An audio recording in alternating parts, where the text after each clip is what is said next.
ഞാൻ 16 വയസ്സുള്ളപ്പോഴാണ് ആദ്യമായിട്ട് ഒളിമ്പിക്സിൽ പങ്കെടുക്കുന്നത് 1980 മോസ്കോ ഒളിമ്പിക്സിൽ. അതിനുശേഷം ഞാൻ 84 ലോസ് ഏഞ്ചൽസ് ഒളിമ്പിക്സിൽ മെഡലിനടുത്തെത്തി. പിന്നെ 88 ഒളിമ്പിക്സിൽ എനിക്ക് ഇഞ്ചുറി ആയിട്ട് ഞാൻ പങ്കെടുത്തു, പക്ഷേ എനിക്കൊന്നും ചെയ്യാൻ സാധിച്ചില്ല. പിന്നെ 92 ബാർസലോണ ഞാൻ മിസ് ചെയ്തു, പക്ഷേ 96 അറ്റ്ലാന്റയിൽ ഞാൻ പങ്കെടുത്തിരുന്നു. പിന്നെ അതിനുശേഷം ഞാൻ വീണ്ടും 2000 സിഡ്നി ഒളിമ്പിക്സിൽ ഞാൻ റെയിൽവേയുടെ ഒബ്സർവറായിട്ട് കാണാൻ പോയി. അതിനുശേഷം 2004 ഞാൻ റെയിൽവേയുടെ ഒബ്സർവറായിട്ട് കാണാൻ പോയി ഏതൻസിൽ. പിന്നെ ഞാൻ ബീജിങ് മിസ് ചെയ്തിട്ടുണ്ട്. ബീജിങ്ങിന് ശേഷം പിന്നെ ലണ്ടൻ ഒളിമ്പിക്സിൽ ഞാൻ എൻ്റെ ട്രെയിനി ആയിട്ട് ടിൻഡു ലുക്ക, അവൾ സെമി ഫൈനലിൽ ഓടിയിട്ടുണ്ട്, 10ാം സ്ഥാനം വന്നിട്ടുള്ളതാണ്. അങ്ങനെ ഞാൻ ലണ്ടനിൽ പങ്കെടുത്തു. അതിനുശേഷം 2012 ശേഷം ഞാൻ 16 പങ്കെടുത്തിട്ടുണ്ട് ബ്രസീലിൽ. പിന്നെ ഞാൻ മിസ്സായത് പിന്നെ ടോക്കിയോ ഒളിമ്പിക്സ് ഞാൻ മിസ്സായി. എന്ന് വെച്ച് കഴിഞ്ഞാൽ 1980 മുതൽ ഈ 2024 വരെയുള്ള ഒളിമ്പിക്സുകളിൽ 3 ഒളിമ്പിക്സ് ഒഴിച്ച് ബാക്കി എല്ലാ ഒളിമ്പിക്സിലും അത്ലറ്റായിട്ടും ഒബ്സർവറായിട്ടും കോച്ചായിട്ടും പങ്കെടുത്തു. ഇപ്പോൾ ഞാൻ ഇന്ത്യയുടെ ഏറ്റവും എപ്പെക്സ് ബോഡി ആയിട്ടുള്ള ഇന്ത്യൻ ഒളിമ്പിക് അസോസിയേഷൻ്റെ പ്രസിഡൻ്റായിട്ട് പാരീസ് ഒളിമ്പിക്സ് പോകുന്നുണ്ട്. പ്രിപ്പറേഷനൊക്കെ വളരെ ഭംഗിയായിട്ട് ചെയ്തിട്ടുണ്ട്. പിന്നെ ഇവരുടെ കോച്ചിങ്ങും കാര്യങ്ങളൊക്കെ തന്നെ അതാത് അസോസിയേഷന് ഗവൺമെൻറ് ഫണ്ട് ചെയ്തുകൊണ്ട് അസോസിയേഷനാണ് അവരെ പല സ്ഥലങ്ങളിൽ നിന്ന് അവരെ ട്രെയിനിങ് കാര്യങ്ങളൊക്കെ ചെയ്യുന്നത്. പല അത്ലറ്റ്സുകളും കുറേ പേര് ഇന്ത്യയിലുണ്ട്, കുറേ പേര് കോമ്പറ്റീഷനായിട്ട് പുറത്തു പോയിരിക്കുകയാണ്. പക്ഷേ അവർക്ക് പാരീസ് ഒളിമ്പിക്സിൽ വരുന്ന അവസരത്തിൽ അവർക്ക് നല്ല രീതിയിൽ ചെയ്യാനുള്ള എല്ലാ സാഹചര്യവും ഇന്ത്യൻ ഒളിമ്പിക് അസോസിയേഷൻ ഒരുക്കിയിട്ടുണ്ട് ഈ പ്രാവശ്യം. കാരണം കഴിഞ്ഞ ഒളിമ്പിക്സിൽ ഈ ഗോൾഫ് വെന്യൂ ദൂരെയായ കാരണം കൊണ്ട് ആ ഒരു മെഡൽ മിസ് ചെയ്തു ഞാൻ പത്രത്തിൽ വായിച്ചിട്ടുണ്ടായി. അതുകൊണ്ട് തന്നെ അവർക്ക് ഈ പ്രാവശ്യം അവരുടെ വെന്യൂവിൻ്റെ അടുത്ത് തന്നെ അക്കോമഡേഷൻ ശരിയാക്കിയിട്ടുണ്ട്. അതുപോലെ തന്നെ ഷൂട്ടിങ് ഒരുപാട് ദൂരെയാണ് ഷൂട്ടിംഗ് ഉള്ളത്. അപ്പോൾ അത് കാരണം കൊണ്ട് അവർക്ക് അവിടെ താമസം ദൂരെ എല്ലാവർക്കും അറേഞ്ച് ചെയ്തിട്ടുണ്ട്. പിന്നെ ഈ പ്രാവശ്യം സാധാരണ പോകുന്ന ഡോക്ടേഴ്സിനെ പോലെ അല്ല ഇപ്രാവശ്യം. ഇവരുടെ മെഡിക്കൽ സംഘം തന്നെയുണ്ട്. മെഡിക്കൽ എന്ന് പറഞ്ഞു കഴിഞ്ഞാൽ ഇന്ത്യയിലെ തന്നെ one of the best sports medicine sports സയൻസിൻ്റെ ഡോക്ടറായിട്ടുള്ള ബോംബെയിലുള്ള ഡോക്ടറാണ് ലീഡ് ചെയ്യുന്നത്. ആ ഡോക്ടർ ഫിസിയോ ഡോക്ടർ, ന്യൂട്രീഷനിസ്റ്റ്, പിന്നെ ഈ സ്ലീപ്പിംഗ് തെറാപ്പിയുടെ ആൾക്കാർ, പിന്നെ അതുപോലെ തന്നെ മെൻ്റൽ വെൽനെസ്. കാരണം ഇവർക്കൊക്കെ ഇത്രയും നല്ലൊരു പെർഫോമൻസ് ചെയ്യുമ്പോൾ തീർച്ചയായിട്ടും അവർ ടെൻസ്ഡ് ആയിരിക്കും. അപ്പോൾ അതിന്നൊക്കെ അവർ ഫ്രീ ആക്കാനായിട്ട് എല്ലാതരം സെറ്റപ്പോടു കൂടി എല്ലാവർക്ക് അവിടെ അറേഞ്ച് ചെയ്തിട്ടുണ്ട് പാരീസിൽ. പിന്നെ നമുക്ക് തന്നെ വില്ലേജിൻ്റെ ഉള്ളിലുള്ള സെൻറ്ററിന് പുറമെ നമ്മൾ സെപ്പറേറ്റ് റിക്കവറി സെൻറ്റർ അവിടെ ഒരുക്കിയിട്ടുണ്ട്. ഇന്ത്യ ഹൗസ് എന്ന് പറഞ്ഞിട്ടുള്ള പ്രത്യേകമായിട്ട് നമ്മുടെ ഒളിമ്പിക് അസോസിയേഷനും റിലയൻസും കൂടി ചേർന്നുകൊണ്ട് അങ്ങനെ ഒരു സംഭവം ഒരുങ്ങുന്നുണ്ട്. ആദ്യമായിട്ടാണ് ഇന്ത്യ ഹൗസ് നമ്മളെ വരുന്നത് പിന്നെ പാരീസിൽ. അപ്പോൾ പ്രിപ്പറേഷൻ്റെ ഭാഗമായിട്ട് അവർക്ക് എല്ലാ സൗകര്യങ്ങളും ചെയ്യുന്നുണ്ട്. മാക്സിമം എനിക്ക് ഞാൻ പ്രതീക്ഷിക്കുന്നത് കഴിഞ്ഞ ഒളിമ്പിക്സിൽ നേടിയതിനേക്കാളും ബെസ്റ്റ് പെർഫോമൻസ് ഈ പ്രാവശ്യം കൂടുതൽ മെഡൽ നേട്ടങ്ങൾ ഉണ്ടാവും എന്നുള്ളതാണ്.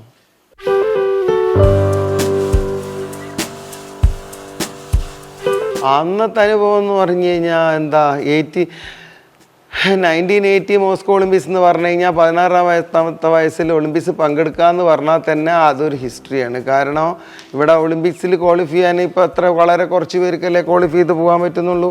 അന്ന് ഞാൻ 16 വയസ്സുള്ളപ്പം വിമൻസ് സെഷനിൽ ഓടിയിട്ട് ഞാൻ ഒന്നാമതായിട്ട് പെർഫോമൻസ് ചെയ്തതിൻ്റെ ഭാഗമായിട്ടാണ് ഞാൻ പങ്കെടുത്തത്. പക്ഷെ അന്നൊന്നും ഒന്നുമില്ല. അന്ന് എനിക്ക് തോന്നുന്നത് ഡൽഹി തന്നെ ഞാൻ എത്തിയ ട്രെയിനിലൊക്കെ കയറി മറിഞ്ഞിട്ടാണ്.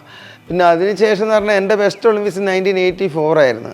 84 ഞാൻ 400 മീറ്റർ ഹേർഡിൽസ് ഞാൻ ചെയ്യുമ്പോൾ എൻ്റെ ലൈഫിൽ 400 മീറ്റർ ഹേർഡിൽസ് ബിഫോർ ഒളിമ്പിക്സിന് മുമ്പ് ഞാൻ 3 റേസസ് ചെയ്തിട്ടുള്ളൂ. ഒന്നിവിടെ ഒരു ട്രയൽസിന് വേണ്ടിയിട്ട് ചെയ്തതാണ്, പിന്നെ ഒരു ഓപ്പൺ നേഷൻസിൽ ഒരെണ്ണം ചെയ്ത്. അത് കഴിഞ്ഞിട്ട് ഞാൻ ഓപ്പൺ നേഷൻസ് ഒരെണ്ണം ചെയ്ത് ഞാൻ ക്വാളിഫൈ ചെയ്തു. പിന്നെ ഞാനൊരു ട്രയലായിട്ട് അവിടെ ചെയ്തിട്ട് ഞാൻ A ക്ലാസ് ക്വാളിഫിക്കേഷൻ മാർക്ക് ചെയ്തു. പിന്നെ തേർഡ് ഞാൻ ചെയ്യുന്നത് അവിടെ പോയിട്ടാണ്, പിന്നെ ഒളിമ്പിക്സ് പോയിട്ട് പ്രീ ഒളിമ്പിക്സിൽ പങ്കെടുത്തിട്ടാണ്. ഒളിമ്പിക്സിന് മുമ്പായിട്ട് ഒരു ഗ്രാൻഡ് പ്രിക്സ് ഇംഗിൾവുഡിലുണ്ട് എന്ന് പറഞ്ഞിട്ട് ഞാൻ പങ്കെടുത്തു 3ാമത്തെ റേസ്. അവിടെ അമേരിക്കയുടെ ജുഡി ബ്രൗൺ കിങ്ങിനെ തോൽപ്പിച്ചിട്ട് ഞാൻ ഒന്നാമതായതാണ് എനിക്കുള്ള കോൺഫിഡൻറ്റ്. അത് കഴിഞ്ഞ് 4th റേസ് എൻ്റെ ഒളിമ്പിക് ഹീറ്റ്സാണ്.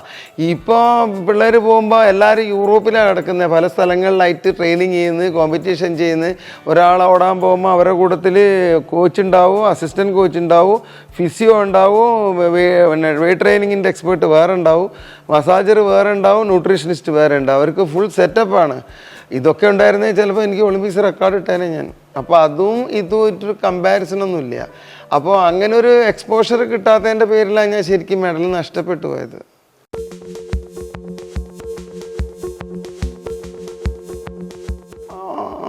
അന്നെന്ന് പറഞ്ഞു കഴിഞ്ഞാൽ ഞാൻ സ്പോർട്സിലേക്ക് കയറി വരാനുള്ള മെയിൻ റീസൺ എൻ്റെ പേരൻസാണ്. എന്നെ അവർ നന്നായിട്ട് സപ്പോർട്ട് ചെയ്തിട്ടുണ്ട്. എൻ്റെ ഇഷ്ടത്തിന് നന്നായിട്ട് ബാക്ക് ചെയ്ത കാരണം കൊണ്ടാണ് എനിക്ക് സ്പോർട്സിലേക്ക് നല്ല പാഷനായിരുന്നു. എനിക്ക് അതിലേക്ക് വരാനായിട്ടും ഞാൻ വളരെ ഫോക്കസ്ഡ് ആയിരുന്നു. അതിന് വേണ്ടി അത് തന്നെ ചെയ്യണം, അത് നേടണം എന്ന് പറഞ്ഞിട്ട് അതിന് വേണ്ടിയിട്ട് എൻ്റെ പേരൻസ് സപ്പോർട്ട് ചെയ്തിട്ടുണ്ട്. ഇന്ന് ഒരുപാട് സാഹചര്യങ്ങൾ ഇവർക്കുണ്ട്. ഇപ്പോൾ ഞാനൊക്കെ നേടിയൊരു പെർഫോമൻസ് ലെവൽ എടുക്കുകയാണെങ്കിൽ ഇന്ന് ഇത്രയൊന്നും ചെയ്താൽ പോരാ, ശരിക്കും ഇതിൽ ഏറെ ചെയ്യണം. കാരണം അവർക്ക് ഓരോരുത്തർക്കും ചെയ്യുന്നുണ്ട്. പക്ഷേ അത് ചെയ്യുന്നത് ഇപ്പം ഉദാഹരണമായിട്ട് ഞാൻ ചെയ്തത് എനിക്ക് ഇന്നത് കിട്ടണം അല്ലെങ്കിൽ ഇന്നത് ആവും എന്ന് വിചാരിച്ചിട്ടല്ല. ഞാനന്ന് ആ ഒരു ഏജിൽ എനിക്ക് രാജ്യത്തിന് വേണ്ടി ഒളിമ്പിക് മെഡൽ നേടണം അല്ലെങ്കിൽ മെഡൽ നേടണം എന്നുള്ള ആഗ്രഹത്തിൽ എനിക്കത് ഭയങ്കര ഒരു ഇതായിരുന്നു, ജയിക്കണം എന്നുള്ളത്. അങ്ങനെ ഞാൻ ഓടി. ബാക്കി എനിക്ക് കിട്ടിയ അവാർഡാണെങ്കിലും എല്ലാം എനിക്ക് അതിൻ്റെ ഭാഗമായിട്ട് വന്നു പെട്ടതാണ്, അല്ലാതെ ഞാൻ അതിന് വേണ്ടിയിട്ട് ഞാൻ പോയിട്ടില്ല. പക്ഷെ ഇന്നത്തെ പിന്നെ ന്യൂ ജനറേഷൻ്റെ അപ്രോച്ച് മുഴുവൻ എന്തോ എന്തിനു വേണ്ടി അവർ ചെയ്യുകയാണ്. ഇപ്പം ഒരു താഴെ എടുത്ത് നോക്കുവാണെങ്കിൽ അവർ ചെയ്യുന്നത് ജോബ് കിട്ടാൻ വേണ്ടിയിട്ട് സ്പോർട്സ് ചെയ്യുന്ന ആൾക്കാരുണ്ട്. കാരണം ജീവിത സാഹചര്യം കൊണ്ടായിരിക്കും, എനിക്ക് അറിഞ്ഞുകൂടാ, അവർക്ക് ജോലി കിട്ടാൻ വേണ്ടി വെറും ജോലിക്ക് വേണ്ടിയിട്ട്. കാരണം കുറേ എൻ്റെ അനുഭവങ്ങളാണ്. ഇപ്പം ഞാൻ എൻ്റെ സ്കൂളിൽ ഞാൻ പഠിപ്പിക്കുന്ന കുട്ടികളിൽ ജോലി ചെയ്ത പല കുട്ടികളും ജോലി കിട്ടിക്കഴിയുമ്പോൾ അവിടെ നിന്ന് ലീവ് കിട്ടുന്നില്ല എന്ന് പറഞ്ഞിട്ട് സ്പോർട്സ് നിർത്തിയിട്ടുണ്ട്. ഞാൻ എത്രയോ എൻ്റെ ഒരു 5-8 വർഷം അവർക്ക് വേണ്ടിയിട്ട് ഞാൻ ബുദ്ധിമുട്ടിയിട്ടുണ്ട്. അവർക്ക് വേണ്ടി കോമൺവെൽത്ത് യൂത്തിൽ വരെ ഞാൻ മെഡൽ നേടിപ്പിച്ചിട്ടുണ്ട് അവരെ കൊണ്ട്. അപ്പോൾ ഒരു കാലത്ത് അപ്പം അതിൻ്റെ ഭാഗമായിട്ട് കിട്ടേണ്ട ഒരു സംഭവമാണ് ജോലി എന്നുള്ളത് കൊണ്ട് ഞാനും അതിനെ എൻകറേജ് ചെയ്തിട്ടുണ്ട് ജോലി കിട്ടാൻ. ജോലി കിട്ടിക്കഴിഞ്ഞ് കഴിഞ്ഞാൽ സ്പോർട്സ് നിർത്തുക എന്ന് പറയുന്നത് അത് ഒരു ശരിയായ അപ്രോച്ചല്ല. അപ്പോൾ അങ്ങനെ നോക്കുവാണെങ്കിൽ ഞാൻ അവരോട് തന്നെ ഞാൻ പറഞ്ഞിട്ടുണ്ട്, ഇപ്പോൾ എനിക്ക് ജോലിയായിരുന്നു ലക്ഷ്യമെങ്കിൽ ഞാൻ 1982 റെയിൽവേയിൽ ഞാൻ ഈ എൻക്വയറി കം റിസർവേഷൻ ക്ലർക്കായിട്ട് ജോലി കയറിയിരിക്കുന്നത് എന്ന് വെച്ച് കഴിഞ്ഞാൽ 18 വയസ്സുള്ളപ്പോൾ. അപ്പോൾ എനിക്കൊന്നും ആവാൻ പറ്റില്ലായിരുന്നു. എൻ്റെ ജോലി എനിക്ക് ലക്ഷ്യമെങ്കിൽ എനിക്കൊന്നും ആവാൻ പറ്റില്ലായിരുന്നു. ഞാൻ വല്ല റെയിൽവേ റിസർവേഷൻ സൂപ്പർവൈസറുമായിട്ട് റിട്ടയർ ചെയ്യുമായിരുന്നു. പക്ഷേ എൻ്റെ ലക്ഷ്യം വേറെ ആയതുകൊണ്ടാണല്ലോ എനിക്ക് ഇത്ര എക്സൽ ചെയ്യാൻ പറ്റി. ഏതോ ലെവൽ വിട്ടുപോയില്ലേ. ഇപ്പം ഞാൻ MP ആണെങ്കിലും ഒളിമ്പിക് അസോസിയേഷൻ പ്രസിഡൻ്റ് ആയെങ്കിലും അതൊക്കെ സ്പോർട്സ് തന്നെയാണ്, വേറെ ഒന്നുമല്ല. അപ്പോൾ അങ്ങനെയുള്ള ആ ഒരു ഡിഫറൻസ് പിള്ളേർ കാണാനുണ്ട്. എന്ന് വെച്ച് കഴിഞ്ഞാൽ അവർക്ക് ജോലിക്ക് വേണ്ടി അവർക്ക് ചെറിയ ലക്ഷ്യങ്ങളാണ്. ഒന്ന് ജോലിക്ക് വേണ്ടി, അല്ലെങ്കിൽ കുറേ അവാർഡുകൾ പൈസകളൊക്കെ കിട്ടുന്നതിന് വേണ്ടിയിട്ട്. അപ്പോൾ അതിന് വേണ്ടി സ്പോർട്സ് ചെയ്യുമ്പോൾ അതിനൊരു ഒരു ലിമിറ്റേഷൻ ഉണ്ടാവും. നമ്മൾ ഫുൾ ഫോക്കസ്ഡ് ആയിരിക്കണം. ഇപ്പോൾ നമ്മൾ ഒളിമ്പിക്സ് മെഡൽ അല്ലെങ്കിൽ എന്നെ പോലെ 4-5 മെഡൽ, സ്വർണ്ണ മെഡലുകൾ ഏഷ്യൻ ഗെയിംസിലൊക്കെ നേടുക എന്ന് പറഞ്ഞു കഴിഞ്ഞാൽ അതത്ര എളുപ്പമൊന്നുമല്ല. പെർഫോമൻസ് ലെവലൊക്കെ എത്രയോ ഇപ്പം അന്ന് വെറുതെയെങ്കിലും വാചകടിക്കുന്ന ആൾക്ക് പറയുക അത് അന്നത്തെ പെർഫോമൻസ് അല്ല ഇന്ന്. എന്തുകൊണ്ടാണ് റെക്കോർഡ് നിൽക്കുന്നത്? 55.4 സെക്കൻഡ് എന്ന് പറഞ്ഞാൽ അന്ന് ഓടിയ റെക്കോർഡാണ് ഇന്നും കിടക്കുന്നത്. ഇന്നും 51 സെക്കൻഡിൽ ഓടുവാണെങ്കിൽ ഏഷ്യൻ ഗെയിംസിൽ സ്വർണ്ണമാണ്. പിന്നെ നമ്മളൊക്കെ എന്ന് പറഞ്ഞു കഴിഞ്ഞാൽ കൂടുതൽ പുറത്ത് പോയിട്ടാണ് പെർഫോമൻസ് ചെയ്തിരുന്നത്. ഇന്നത്തെ പിള്ളേരൊക്കെ എന്ന് പറഞ്ഞു കഴിഞ്ഞാൽ കൂടുതലും പെർഫോമൻസ് ഇവിടെ വന്നിട്ട് ഇവിടെ ഭയങ്കര ഓടിക്കഴിഞ്ഞിട്ട് പുറത്ത് പോകുമ്പോൾ അതിന് അടുത്ത് പോലും എത്തുന്നില്ല എന്നുള്ള വേറൊരു ഇത്. അപ്പോൾ എന്താ വെച്ചാൽ അവർ കുറച്ചും കൂടെ ഈ സാഹചര്യങ്ങളുണ്ട്, അവസരങ്ങളുണ്ട്, സൗകര്യങ്ങൾ ഗവൺമെൻറ് സപ്പോർട്ട് ചെയ്യുന്നുണ്ട്, ഡിപ്പാർട്ട്മെൻറ്റ്സ് ജോലി കൊടുക്കുന്നുണ്ട്, ഡിപ്പാർട്ട്മെൻറ്റ് സപ്പോർട്ട് ചെയ്യുന്നുണ്ട്, ഒരുപാട് സ്പോൺസർമാരുണ്ട്.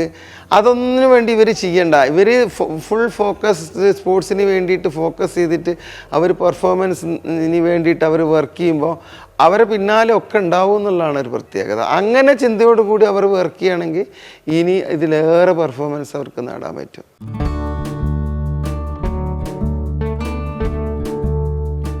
നമ്മളെല്ലാത്തിനും നമ്മൾ കേരളം എല്ലാവർക്കും ഒരു ഉദാഹരണമായിരുന്നു. നമ്മളായിരുന്നു വഴികാട്ടി എല്ലാ സ്റ്റേറ്റിനും. സ്പോർട്സ് സ്കൂൾ കൊണ്ടുവന്നതിന് എനിക്ക് തോന്നിയത് കേരളമാണെന്ന് തോന്നുന്നു. ഏറ്റവും കൂടുതൽ പ്രത്യേകിച്ച് സ്പെഷ്യലി അത്ലറ്റിക്സിൽ എല്ലാം പെർഫോമൻസ് ചെയ്തിട്ടുള്ള ആൾക്കാരൊക്കെ തന്നെയും തുടക്കം നമ്മളെവിടെയാണ്.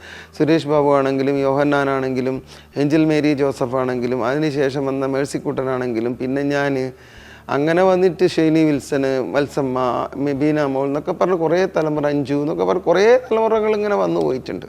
ടിൻഡു ലുക്ക ലാസ്റ്റ് ലൈറ്റ് അച്ചീവ് ചെയ്തിട്ടുള്ള കുട്ടികളാണ്. അപ്പോൾ അതിനുശേഷം അങ്ങനെയുള്ള ഒരു പേരുകൾ വരുന്നില്ല. പിന്നെ സൗകര്യങ്ങൾ നോക്കുവാണെങ്കിൽ ഞാനൊക്കെ നന്നതിനേക്കാളൊക്കെ ഇമ്പ്രൂവ് ചെയ്തിട്ടുണ്ട്. സ്പോർട്സ് സ്കൂൾ ഇപ്പോഴും ഉണ്ട്. സ്പോർട്സ് സ്കൂൾ ഇപ്പോൾ ജി വി രാജ ഉണ്ട്, കണ്ണൂർ സ്പോർട്സ് സ്കൂളുണ്ട്. സ്പോർട്സ് സ്കൂൾ ഇപ്പോൾ ഹയർ സെക്കൻഡറീൻ്റെ ഭാഗമായിട്ടും അതും ഉണ്ട്. അന്ന് അതില്ലായിരുന്നല്ലോ. അതൊക്കെ ഉണ്ടെങ്കിലും പക്ഷെ അത്ര ഒരു ഇമ്പോർട്ടൻസ് കാണാത്ത പോലെ. പ്രത്യേകിച്ച് ഇപ്പോൾ സ്കൂൾ മീറ്റ് എടുത്ത് നോക്കൂ. പണ്ട് എത്ര ഹരായിട്ടാണ് സ്കൂൾ മീറ്റ് നടത്തിയിരുന്നത്. നമ്മളെ ഈ കേരളത്തിൻ്റെ ഒരു വലിയൊരു ഉത്സവമായിരുന്നു സ്കൂൾ മീറ്റ്. അത്ര ആവേശമുണ്ടോ? അതെന്തുകൊണ്ടാണ് ഇല്ലാതെ പോയത്? നാഷണൽ മീറ്റ് വേർതിരിഞ്ഞ് നടത്തുന്നത് കൊണ്ട്.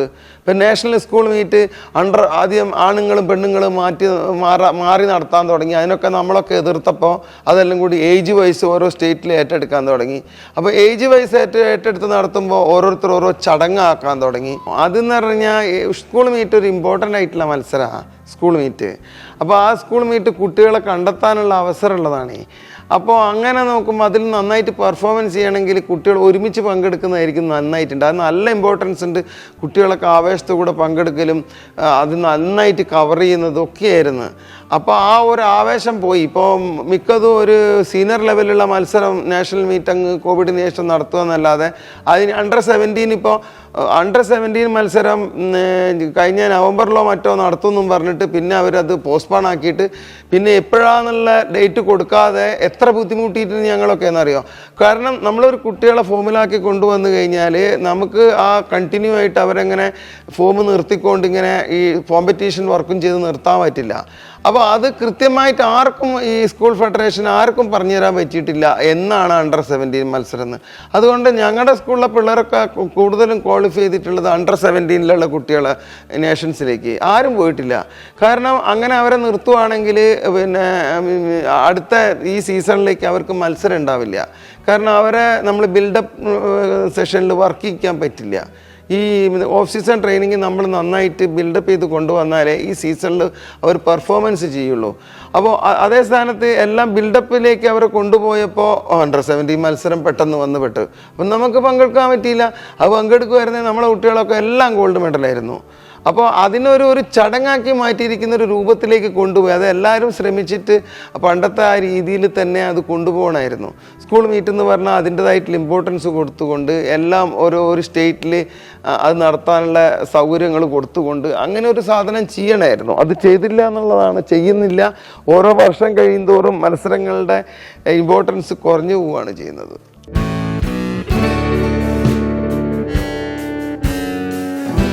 നിർബന്ധമാക്കുവാണെങ്കിൽ അത് നല്ലതാണ്. കാരണം എല്ലാവരും അതുകൊണ്ട് കുറച്ച് ഭാഗമായിട്ടെങ്കിലും ഒരു ജനറലായിട്ടെങ്കിലും ഒരു ഫിറ്റ്നസ്സിന് വേണ്ടി എന്തെങ്കിലുമൊക്കെ ആൾക്കാർ ചെയ്യും.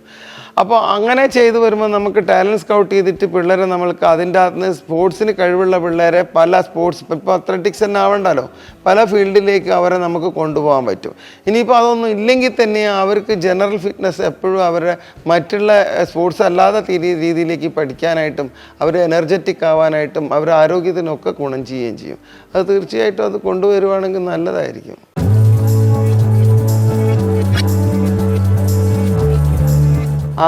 അതെന്താ വെച്ചാൽ പണ്ട് എനിക്ക് മുട്ടിയൊന്നും ഇഷ്ടമായിരുന്നില്ല. പണ്ട് ഞാൻ കഴിക്കുന്ന കാലത്ത് ഞാൻ അങ്ങനെ ഈ അധികം ഇറച്ചിയൊന്നും ഇങ്ങനെ കഴിക്കലായിരുന്നു. അപ്പോൾ പിന്നെ മുട്ട തീരെ ഇഷ്ടമല്ലായിരുന്നു. അപ്പം കണ്ണൂർ സ്പോർട്സ് സ്കൂളിൽ പോയ സമയത്ത് ഇവർ മുട്ട പുഴുങ്ങിയാണ് കൊടുക്കുന്നത്. എനിക്കതിൻ്റെ സ്മെല്ലൊന്നും ഇഷ്ടമല്ല. അപ്പം നമ്പ്യാർ സാറ് വളരെ നിർബന്ധപരമായിട്ട് എല്ലാവരും കഴിക്കണം, വളരെ കമ്പൽസറി ആയിട്ട് പറയും. അപ്പോൾ അങ്ങനെ പറഞ്ഞ സമയത്ത് ഞാൻ പിന്നെ ഓരോ ദിവസവും എനിക്കൊരു നീല ബാഗുണ്ട്, ചെറിയൊരു ബാഗ്. ആ ബാഗിൻ്റെ അകത്ത് മുട്ടിയെടുത്തിട്ട് ഞാൻ അതിൽ കൊണ്ടുവയ്ക്കും. അങ്ങനെ കൂട്ടി ബാഗ് നിറഞ്ഞപ്പോൾ സ്മെല്ല് ചെയ്യാൻ തുടങ്ങി. അപ്പോൾ അത് സാറ് തന്നെ കണ്ടെത്തി പിടിച്ച് പിന്നെ എന്നെ കഴിപ്പിക്കും. അവിടെ ഇരുന്നിട്ട് പിന്നെ എല്ലാ ദിവസവും രാവിലെ അതിലെയാണല്ലോ സാറ് അവിടുന്ന് ഹോസ്റ്റലിൽ നിന്ന് ഞങ്ങളുടെ ഹോസ്റ്റലിൽ വന്നിട്ട് താമസിക്കുന്ന ഹോസ്റ്റലിൽ വന്നിട്ടാണ് ഗ്രൗണ്ടിലേക്ക് വരുന്നത്. അപ്പോൾ ആ സമയത്ത് മുട്ട കഴിച്ചോന്ന് ശരിക്കും ചെക്ക് ചെയ്ത് കഴിപ്പിച്ചിരുത്തിയിട്ടേ ഞാൻ കൊണ്ടുപോകുമായിരുന്നുള്ളൂ. അങ്ങനെയാണ് പിന്നെ മുട്ട കഴിക്കാൻ തുടങ്ങിയത്. പിന്നെ അങ്ങനെ കഴിച്ച് പിന്നെ ഞാൻ പിന്നെ മുട്ട ഒരു അവസരത്തിൽ വീണ്ടും ഞാൻ മുട്ട നിർത്തിയായിരുന്നു. ഈ സാറ് തന്നെ വന്നിട്ട് ഞാനങ്ങ് ഇൻ്റർനാഷണലൊക്കെ എക്സൽ ചെയ്യാൻ തുടങ്ങിയപ്പോൾ ആ അവസരത്തിലൊക്കെ നമ്പ്യാർ സാറ് ഈ നാഷണൽ ക്യാമ്പിലൊക്കെ ഉള്ള സമയത്ത് സാറ് പറയും, ഈ മുട്ട വന്നിട്ട് ചൂടും ഉള്ള പാലിൻ്റെ അകത്ത് പച്ച മുട്ട ഉടച്ച് കഴിക്കണം എന്ന് പറയും. മുട്ട ഇഷ്ടമില്ലാത്ത ഞാൻ വന്നിട്ട് പാലിൽ പച്ച മുട്ട ഉടച്ച് കഴിക്കുമ്പോൾ എനിക്കത് കഴിക്കാൻ പറ്റില്ല. അപ്പോൾ അത് നിർബന്ധമായിട്ടും കഴിക്കണം എന്നങ്ങ് പറഞ്ഞ് മൂപ്പരൊക്കെ അടുത്തിരിക്കുമ്പോൾ വേറെ ഓപ്ഷൻ ഇല്ലാത്ത കാരണം കൊണ്ട് കഴിക്കുമായിരുന്നു. അങ്ങനെ കഴിക്കുമ്പോൾ ഒരു ദിവസം മുട്ട ഉടച്ചിട്ട് അതിൻ്റെ അകത്തിട്ട് കലക്കി കഴിച്ചപ്പോൾ ആ മുട്ട ചീത്ത മുട്ടയായിരുന്നു. അപ്പോൾ അത് കുടിച്ചതിന് ശേഷം പിന്നെ ഫുള്ള് ഛർദിയായിരുന്നു. അത് ഛർദിയതിന് ശേഷം പിന്നെ അങ്ങനെ ഒരു പരിപാടി ഞാൻ ഇതുവരെ ചെയ്തിട്ടില്ല. പക്ഷെ മുട്ടയോട് വിരോധമൊന്നുമില്ല, മുട്ട കഴിക്കുകയൊക്കെ ചെയ്യും.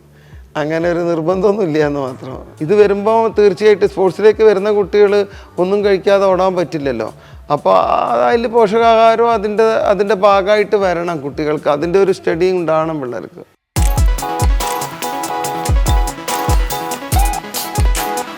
ഉണ്ട്. എനിക്ക്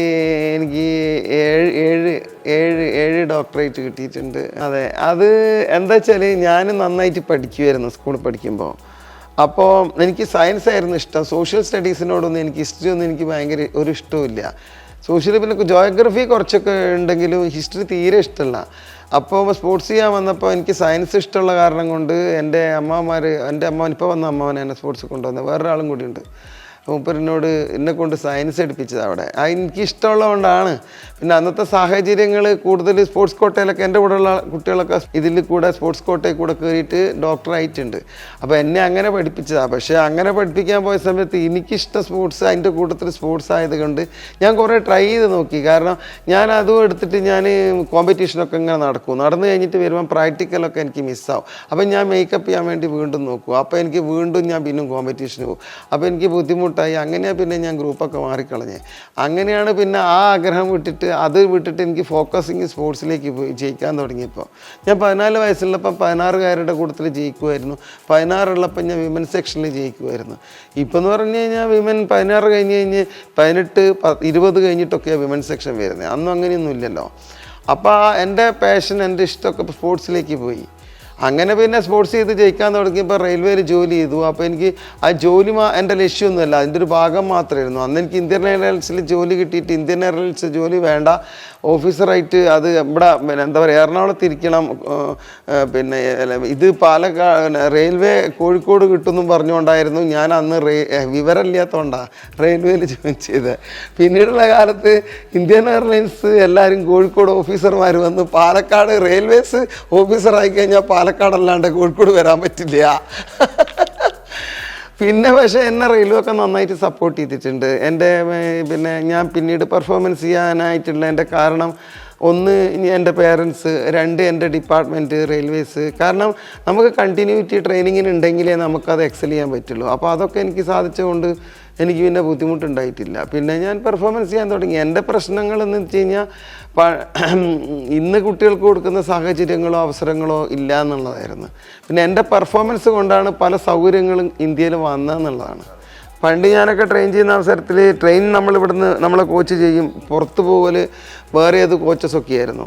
അപ്പോൾ അത് മാറ്റിയെടുത്ത ഞാൻ ഇന്ദിരാഗാന്ധിനെ പോയി കണ്ടിട്ട് എൻ്റെ കോച്ച് എൻ്റെ ഒപ്പം വരണം എന്ന് പറഞ്ഞിട്ടാണ് പിന്നീട് അങ്ങനെ ഒരു രീതി ഇന്ത്യയെ തന്നെ കൊണ്ടുവന്നത്.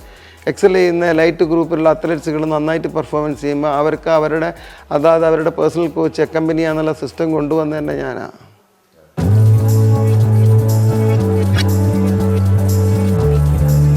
മെഡലിൽ ഇനി കിട്ടും. നമ്മൾ ഇപ്പോൾ മെഡല് കിട്ടലായിരുന്നു പ്രധാനം. ഇതുവരെ ഞാൻ മിൽഖ സിംഗ് 1/10 സെക്കൻഡിന് മിസ് ചെയ്ത്, ഞാൻ 1/100th സെക്കൻഡിന് മിസ് ചെയ്ത്.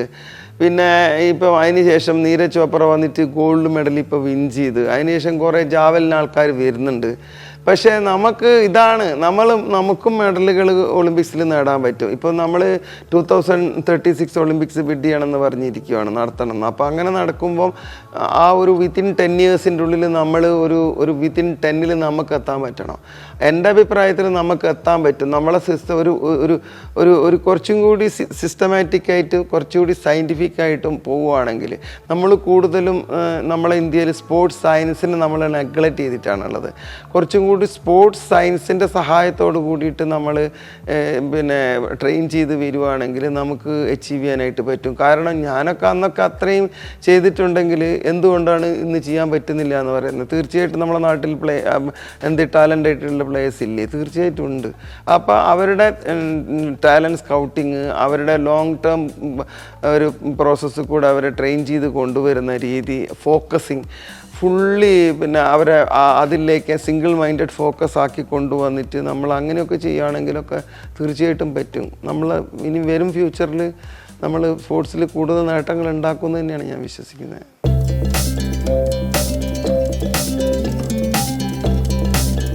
എനിക്ക് എപ്പോഴും പ്രയോറിറ്റി നമ്മളെ രാജ്യം എന്നുള്ളതാണ്. അപ്പം രാജ്യം എന്ന് പറയുമ്പോൾ സ്പോർട്സിൽ പോകുമ്പോൾ സ്പോർട്സിൻ്റെ താരങ്ങളാണ് രാജ്യത്തിന് നേട്ടങ്ങൾ ഉണ്ടാക്കുക. അപ്പം പ്രയോറിറ്റി നമ്മൾ പ്ലേയേഴ്സിന് കൊടുക്കും. അപ്പോൾ അവർ നേട്ടങ്ങൾ ഉണ്ടാക്കണേ നമുക്ക് അവർക്ക് എല്ലാതരം സാഹചര്യങ്ങളും അതിനൊരുക്കണം. അതാണ് ഇപ്പോൾ ചെയ്തുകൊണ്ടിരിക്കുന്നത്. അവരെ ഫോക്കസ് ചെയ്തുകൊണ്ട് അവർക്ക് എല്ലാ സാഹചര്യങ്ങളും ഒരുക്കിയിട്ട് അവരെ ഇമ്പോർട്ടൻസോട് കൂടിയിട്ട് നോക്കുക എന്നുള്ളത്. പിന്നെയെന്ന് പറയുമ്പോൾ അത് ഇനിയിപ്പോൾ ഒളിമ്പിക് അസോസിയേഷൻ പ്രസിഡൻ്റ് അല്ലെങ്കിൽ ഒരു MP എന്നുള്ള നിലയിൽ ഇരുന്നു കൊണ്ട് തന്നെ ഞാൻ ഇഷ്ടം പോലെ കേരളത്തിലെ എനിക്ക് തോന്നുന്നത് കാസർഗോഡ് മുതൽ തിരുവനന്തപുരം വരെയുള്ള പല സ്ഥലങ്ങളിലേറ്റും കളിസ്ഥലങ്ങളിലുള്ള പ്രാദേശിക MP-യുടെ ഫണ്ട് ഉപയോഗിച്ചിട്ട് ഗ്രൗണ്ടുകൾ ഉണ്ടാക്കി കൊടുത്തിട്ടുണ്ട്, എക്യുപ്മെൻറ്റ്സ് കൊടുത്തിട്ടുണ്ട്.